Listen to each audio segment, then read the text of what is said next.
All right, guys. We got Bitcoin making its way back up, just like we discussed a couple days ago. We actually hit a low of like $92,000. Um, Nice fat dump, 100 down to 92. Now we're back up to 95, pushing 96. A lot of people are saying this might be a fake out. Don't buy coins right now. This is all a fake out. We're going to dump again.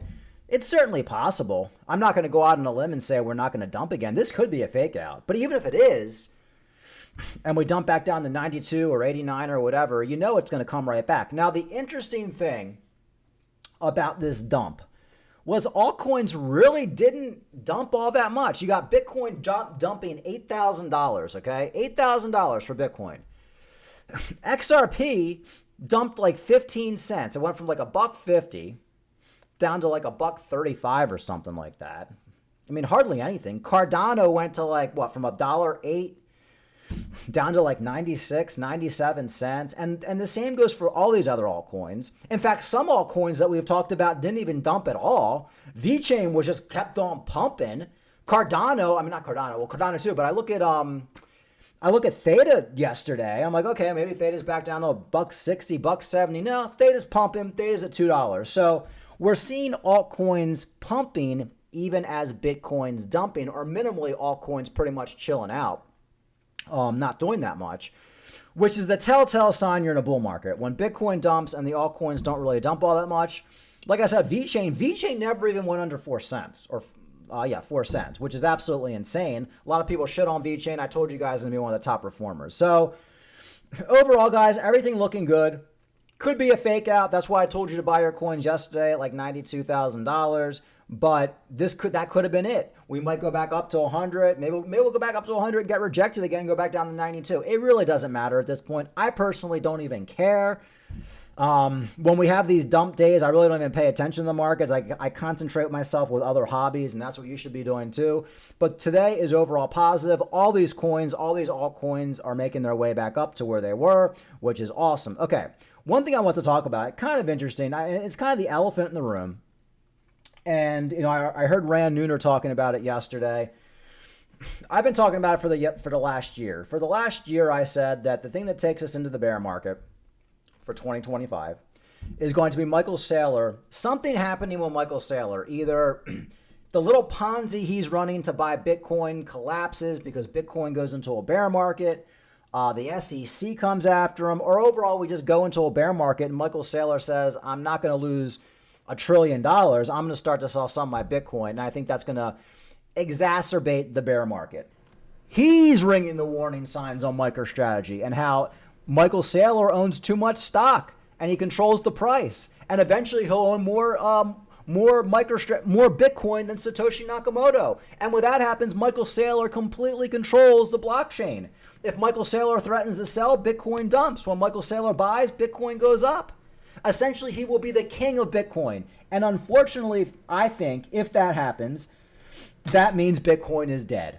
Because you have to be a lunatic to invest in Bitcoin when you know Michael Saylor, the guy who spends most of his days on a yacht in Miami with porn stars and strippers and rappers, because that's how this guy spends most of his life, is in control of your future investments. So, I'm not a big fan. I was a big fan of MicroStrategy. I made money on it. I got it a few months ago. I should have kept it a little bit longer. But I think you have to be a lunatic to be in MicroStrategy right now. And you have to be smart enough to recognize the threat that Michael Saylor holds over Bitcoin and the crypto market in general. So here's Rand Nooner talking about it a little bit. And, you're starting to see the big players, raise the warning bell. You'll remember that I said on yesterday's show, I said, one of the things that's worrying me about this market is the fact that MicroStrategy has been such a big buyer. And we've seen this for a long time. We've seen MicroStrategy announcing these massive buys. So you've got 55,000 for $5.4 billion. You've got $51,000 at $4.6 billion. You've got 27,200 Bitcoin for $2.03 billion. And so what you're realizing is that MicroStrategy has been the real buyer of Bitcoin. And it has been effectively pushing up the price of Bitcoin. Now, it's not artificial, it's their business model. Their business model is a genius business model. But ultimately, what you're getting is you're getting these crazy, crazy, crazy buys from MicroStrategy. And if you were to put it into a graphic, the red is MicroStrategy buys, and you can just see that how MicroStrategy has bought much, much, much more than the ETFs and much more than anybody else, and even much more than the Bitcoin that are actually being mined. And this was for me a little bit of a warning bell. And the reason why it was a bit of a warning signal is because I know that MicroStrategy have this plan to buy $42 billion worth of Bitcoin, right? Which was $21 million in equity and $21 million in debt, right? But they were buying it too quickly. When he was buying 3 billion and 5 billion and 4 billion and a whole lot of and billions and billions and billions. So when you get to a point where all these buys happen, I kind of got to a point where I thought to myself, hold on a second, Michael Saylor is the one that is keeping the Bitcoin price up. Because when you have a buyer in the market that's buying $5 billion a month, he's propping the market up. And at some point, he's going to stop propping the market up. And then who's going to push the prices up by as much as Michael Saylor has been doing? And this is where I think the danger is actually. Right now, Michael Saylor has been pushing up the price of Bitcoin through his genius infinite money loop. And for those of you who don't understand how this infinite money loop happens, So I'm going to play a little bit more. I don't like to play clips, they're too long, but now he's going to explain how Michael Saylor is able to buy an infinite supply of Bitcoin by essentially leveraging the stock. It's a house of cards Ponzi that has to collapse. It has to collapse. Listen to a little bit of this. I find it to be fascinating. And like I said, I was in stocks before I was in Bitcoin.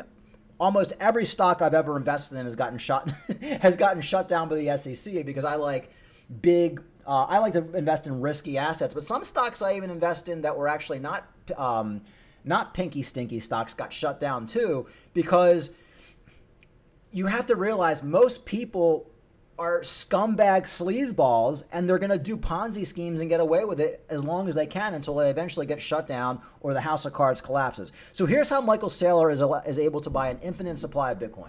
Show you where the danger is. So I think you need to really, really, really understand what MicroStrategy does, because I think a lot of people don't understand what MicroStrategy does. A lot of people think that all Michael Saylor is doing is he's actually buying Bitcoin. He's buying Bitcoin, but it's not that simple. It's a little bit more complicated. And to understand the complication, you need to understand the structure of how they do it. So you'll appreciate that every company, or not every company, but most companies have equity holders, and those are the shareholders. Those are the people that have a stake in the company, and they have debt holders. Debt holders are people that don't have an equity stake in the company. They don't share in the profits of the company, but they get a fixed return on their debt, right? And in finance, what we call these guys is we call this fixed income instruments. Now, what is a fixed income instrument? A fixed income instrument are debt instruments that pay a fixed rate, which can include debt that's issued by government or corporation. So, for example, if I have a company and I want to raise money, I can either go and sell equity, but then I'm selling ownership in the company, or I can go and sell debt. Debt says, look, you'll loan me $1,000 for my company, and my company will pay you a fixed interest rate every single month. Now, what's important to understand is that generally, the people that buy fixed income are fixed income investors, and they don't invest in equity. And so their return is limited to getting the returns on the fixed income, right? So just think about this.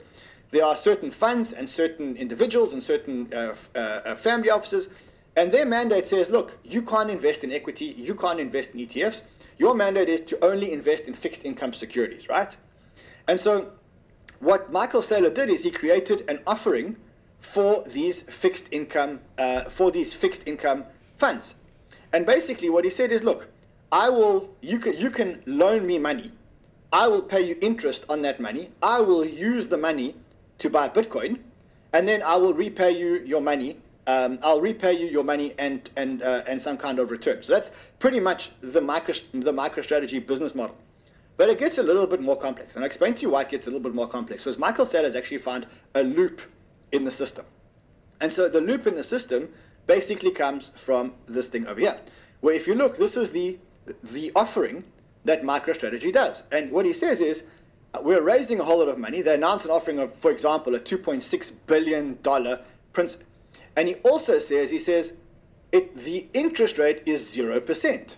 And you may ask yourself, well, why would anybody loan MicroStrategy money knowing that they're going to get a 0% interest rate so that MicroStrategy can go and buy Bitcoin? This is where the loop comes in. The loop says that this debt is convertible into equity, and specifically this note was convertible into equity in 2029. So what does that mean? It means that if you hold the debt, you're not going to get any interest rate payments, but in 2029, you're going to be able to convert that debt into MicroStrategy shares. Now, generally... Okay, I'm not going to play the whole thing. You guys are getting the gist of it. This is kind of a whole horseshit way that Michael Saylor has come up with to buy as much Bitcoin as possible, essentially leveraging MicroStrategy stock. Problem being that that's great in a bull market when Bitcoin's going up, but when Bitcoin decides to drop 70 or 80%, everybody and their mother is going to want to get out of that deal. They're going to be selling their MicroStrategy stock because it's absolutely lunacy to be in MicroStrategy stock when Bitcoin's dropping 70, 80%. Michael Saylor will probably be selling his Bitcoin at that point too because he doesn't want to watch his entire company, which is just based off Bitcoin, collapse. And that's why I think, and I've said this before, I've been calling it for a year, I think this bear market coming up in Bitcoin because of Michael Saylor, because of the shenanigans of MicroStrategy stock, the bull market's going to be great.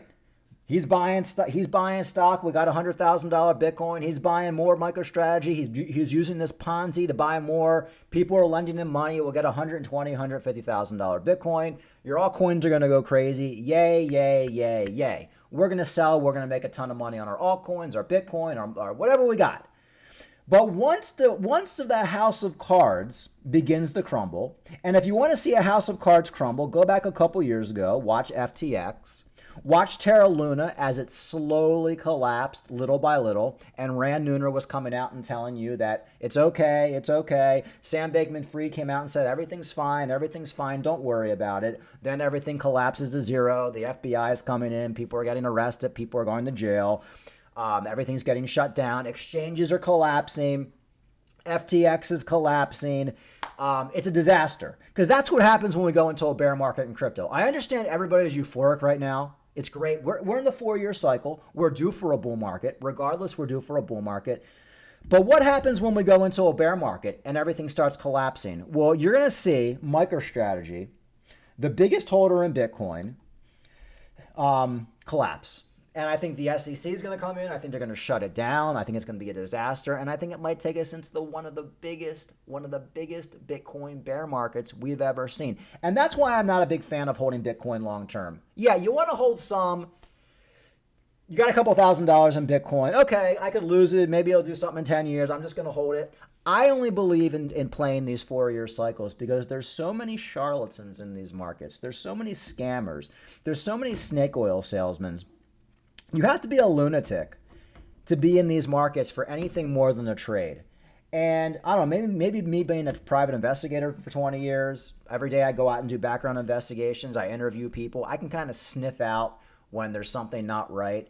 And there's something not right with what's going on with Bitcoin, MicroStrategy, and the way that Michael Saylor buys Bitcoin by leveraging the stock. So even now you're seeing Rand Neuner talk about it. If you guys are fans of my channel, you know I've been talking about this for the last year, but now I'm even more serious about it because we have to understand, guys, this bull market could end in 3 months. Maybe it'll go for another 6 months. It's not going to go much longer than that. And after that happens, going into the spring, going into the summer, we're going to go into a bear market. And when we go into a bear market, every 4 years, everything that's a little bit shady, everything that wasn't playing by the cards, let's go back to 4 years ago. Celsius, gone. BlockFi, gone. FTX, gone. UST, gone. Terra Luna, gone. I could go all day and do that. And all those things that collapsed, I warned you about if you watch my channel. Now, I get no views, so it doesn't matter. But I told you guys BlockFi was going to collapse. I told you Celsius was going to collapse. I told you FTX was going to collapse. I told you UST was going to collapse. And I told you Terra Luna was going to collapse. And I told you a bunch of other things were going to collapse too. I'm telling you right now, MicroStrategy is going to collapse. And I think it's going to take Bitcoin down with it. I think Bitcoin's probably going to go from maybe $120,000, $150,000, maybe down to $10,000, $15,000, $20,000 in the next bear market. And I think it's going to crash your altcoin so hard, there's going to be people jumping off the Empire State Building when they see that their Cardano was $5 and they could have sold it and it goes down to 3 cents. Because when Bitcoin drops that hard, it collapses, it takes everything down with it. I wouldn't be surprised if Solana goes from $700 down to $3 in the next bear market if Bitcoin collapses like I think it's going to because of what's going on with MicroStrategy. So I just want to talk about that a little bit. I'm going to mark this video. I think I'm going to be playing this video ad nauseum next year because I called it. I feel it. I feel dirty. I don't like Michael Saylor. Like I said, guys, I mean, he's your typical Miami guy. All about the bling, all about hanging out on the yacht with strippers and porn stars and rappers. He seems fun, but he's not the kind of guy that I want to be like responsible for my life savings. And he wants to be the king of Bitcoin right now. He wants to be the Satoshi Nakamoto, and he thinks he found a way to do it. But you have to remember, Michael Saylor was buying, Michael Saylor first got into Bitcoin, I was already in Bitcoin for years. He bought in the bull market. He doesn't understand these 4-year cycles. Michael Saylor in 2020 or 2021 said we're not going to have a bear market. He said Bitcoin will not drop below $50,000. He said we're not going to have a bear market. Those times are over for bear markets. He actually had an interview with BitBoy, and that's why I give BitBoy a little respect. And BitBoy said, Michael Saylor, you're nuts if you don't think we're going to have a bear market. And Michael Saylor said we're not going to have a bear market. What happened? Everything collapsed. So I don't think Michael Saylor really understands these 4-year cycles. And he's not dumb, so he has to understand he has to get out of his Bitcoin before we go into a bear market. And I think he's going to secretly be selling a lot of Bitcoin, billions of dollars worth of Bitcoin at the top of this market. And I think that's going to be the catalyst that takes us into one of the biggest epic bear markets that we've ever seen. Now, by that point, I'm not going to be in crypto anymore. I would have made a ton of money, and I don't even care. And I'll just be making videos saying I told you so, because I plan on being completely out of all my crypto within the next 6 months. I'm not going to have one little penny of crypto. Now, if we get this bear market I'm talking about, where everything drops 90, 95%, I might buy back in a little bit. But there's no fucking way with everything going on, and this motherfucker right here, Michael Saylor, he's the new Satoshi Nakamoto, and everything depends on him. I'm not playing that game. So see you later. Anyway, so like I said, even Wall Street Bets, they're betting on MicroStrategy being a Ponzi. You can find multiple posts about it. Here's one. MicroStrategy is probably one of the biggest overvalued stocks in the U.S. at the moment, and I would expect the stock to drop by 50% in the coming months. Here's why. MicroStrategy is trading at almost 250% premium of its Bitcoin holding value, meaning that when you buy MicroStrategy, it's equivalent to buying 3.5x its value. In Bitcoin, MicroStrategy has a 17% Bitcoin yield as it's issuing new shares at a 250% premium to buy Bitcoin at a discount, while Bitcoin yield is much lower. The strategy would be attractive only if it was sustainable in the long run, but as soon as MicroStrategy drops, this yield will decrease or even go negative if MicroStrategy trades at a discount. And here's the big one. MicroStrategy announced this week that it will raise $42 billion to buy Bitcoin in the next 3 months, $21 billion via equity issuance, and $21 billion via debt. The retail won't be able to absorb such an amount, which will push MicroStrategy significantly lower, as we have seen in similar cases like AMC and others. Retail will be ruined once again. The additional debt will also leverage MicroStrategy massive, which will include an issue when the stock Bitcoin drops, as it might force MicroStrategy to do an emergency equity raise at discount, putting even more pressure on the stock. Here's another one. Chairman Michael Saylor knows MicroStrategy is overvalued. That's why he is increasing the pace of its capital increase with 5 equity raises in the last 3 years, with much more to come. I don't think any other company has done that many. So, not going to go through it, but you can find a lot of other things that people just basically saying MicroStrategy stock is a house of cards at some point going to collapse. We all know Bitcoin's going to go into a bear market. We all know Bitcoin's going to drop minimally 60, 75%. What happens when that happens? When your entire company is essentially valued off Bitcoin's price and you've lended out your stock and people are expecting it to go up. When Bitcoin crashes, people are going to be dumping out their MicroStrategy stock. Like I said, I think when that happens, the SEC is going to come in, shut down trading on MicroStrategy. I think most people are going to lose their shit. I think MicroStrategy stock's going to drop 95%, maybe even 99%. They may just halt trading it altogether, and I think it's going to create a real big problem. Not only that, since MicroStrategy as a company owns so much Bitcoin, it's going to take Bitcoin down even further, which might lead to one of the biggest Bitcoin bear markets we've ever seen. Like I said, I don't like the idea of Michael Saylor being the new Satoshi. He pretty much controls everything, just some sleazy Miami guy who hangs out with rappers on a boat. I think this is overall bad for Bitcoin, and we'll check back on this video in a year or two and see if I was right. But I think, like I said, I think the biggest catalyst for Bitcoin, the biggest danger right now, is big guys like Michael Saylor having so much leverage on what happens in the markets. It's going to turn a lot of people off, and it's going to be really bad when we go into a bear market. Cardano price healthy retracement sets next leap of $1.50. Yep, absolutely. I think Cardano's next pump will be to about $1.50, just like XRP did. I don't know when that's going to happen. I always said I think Cardano is going to be. I said Cardano would definitely be $1 by Christmas, and we got $1 by Thanksgiving. So I think by Christmas it's almost a guarantee we'll see $1.50 Cardano, and I think it's about a 50-60% chance we'll see a $2 Cardano. With XRP, there's an XRP article. Top XRP analyst says XRP to break out soon after recent dip. I think XRP and Cardano are going to be like pumping together like they always do.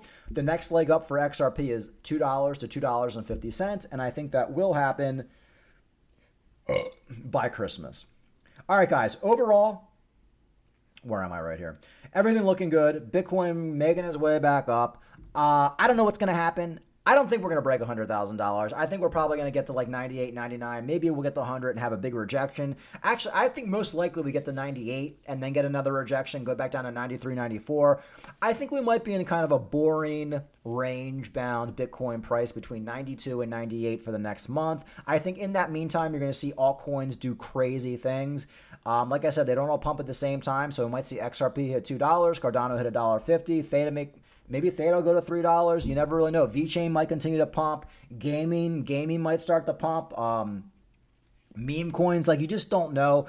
This is extremely positive, right? What we're seeing with Bitcoin as it's kind of leveling out and allowing the altcoins to catch up. I couldn't be asking for anything better.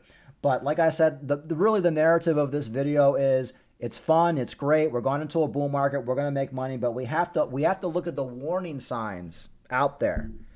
And they're just beaming in our face right now. The Michael Saylors and everything with these sleazeballs in the space right now, they have the power to cause major problems. And that's why the most important thing you can do in crypto is get out at the right time.